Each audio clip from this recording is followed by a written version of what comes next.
What's up, everybody? Daniel Kaiser here at E3 2010, inviting you to buckle up with me and Martin as we take a look at Driver San Francisco. Thanks for joining us, Martin. We appreciate it very much. First and foremost, tell us a little bit about this game and what we're going to be taking a look at here in a second. Well, Driver San Francisco is very much back to the roots for us of the original Driver game, Driver 1 back in '99. The whole essence of the game is the Hollywood car chase experience brought to the video games.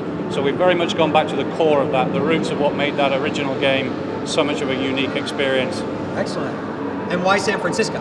Well, San Francisco for two reasons. First of all, the most iconic car chase city of all time, obviously made famous for that with Bullet.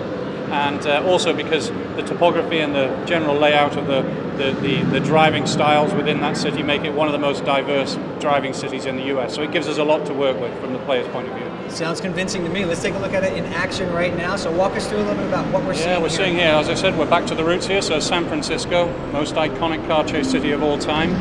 And the game has always been about the Hollywood car chase, so we're going to get straight into the action here. Tanner here and his car chasing after Jericho, one of the two characters that we brought back from the original game.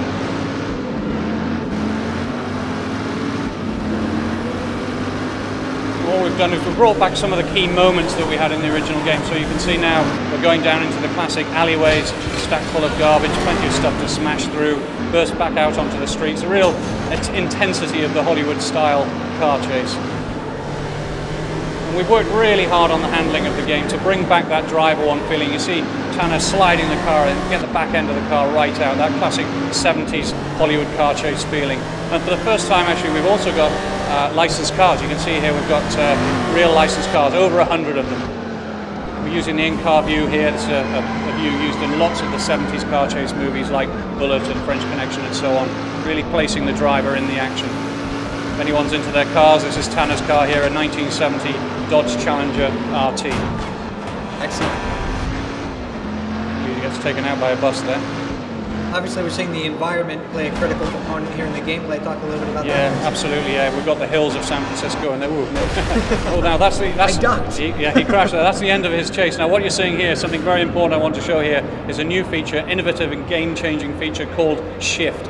And to put it in context, Tanner, early on in the game, he has involved in a serious incident that puts him into a coma, and he doesn't realize he's in a coma. He thinks he's had a lucky escape, and he's gained this amazing ability to be able to hover over the city like this and to identify cars, and more importantly than that, it allows him to instantaneously and seamlessly shift into any vehicle he chooses. You can see that here. So now we're driving this car here, and we can shift out of that car into another vehicle, and this is very important in the missions later on. We can have a bit of fun with it, so we can do things like changing direction, so shift out of a vehicle into another vehicle to immediately change direction. We can crash into, set up crashes.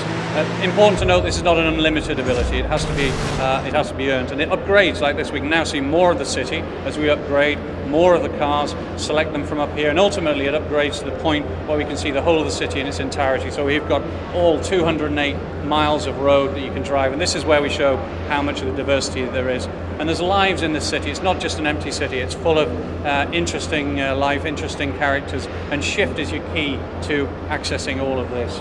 That's a really ambitious idea. Tell us a little bit about how that came about. It came about, well, from a mechanics point of view, from the idea of Google Earth Live, the idea of being able to pick any individual car in the world as it's driving around. And the coma was something that we worked very hard on. It's important in the story. It really plays out in an important way through the story. So you learn about whether Tanner can, for example, does he come out of the coma? How does he come out of the coma? What happens in real life that affects what's going on? You're seeing here a new ability. It's upgraded to introduce this thing called rapid shift. So if the player gets a little bit out of shape or crashes or whatever, shift allows you to very much stay in the action. So keeping nice and close to that Mustang that we're chasing here. And again, it's not unlimited. It has to charge this ability to use it. So he gets out of shape there, shift straight into the closest cop again. So the action never stops? No, you can stay in the action. In fact, it's also more flexible than that. We can use it as a tool for trying to end missions or complete missions. So we go into shift. We can have a look around, see what other vehicles are in the world, and we treat the vehicles like tools. So if I want to end this chase, I'm able to have a look around in the world, see if there's anything that I can see that might be useful. So up in the north here, we've got a big 18-wheeler rig, so we shift into that, and we're going to try and head on the guy in one go.